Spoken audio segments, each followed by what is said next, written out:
بسم الله الرحمن الرحيم. رب اشرح لي صدري ويسر لي أمري واحلل عقدة من لساني يفقه قولي. أصدقاء المتابعين في كل مكان، السلام عليكم ورحمة الله وبركاته، وتحية طيبة. أما بعد، بداية اعذروني أن أنا طالع لكم في الحلقة هذه لابس كاسكتة، وأنا في الحقيقة مش لابسها عشان أنا شاب كول وفانكي ولا بتنطط عليكم بالتنسيق بين الكاسكتة والفنيلة، لا، ولكن أنا صلعت من كثر الجل ومن كثر الجرايم. الايام هذه احنا بنصور حلقتين ثلاثه في اليوم، وكل مره نصور لازم اقوم اعمل شعري جل، فانا صلعت من الجل وصلعت من الجرايم اللي بتحصل.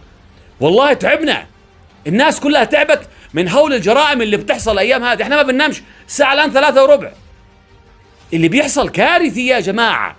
يعني احنا الشعب اليمني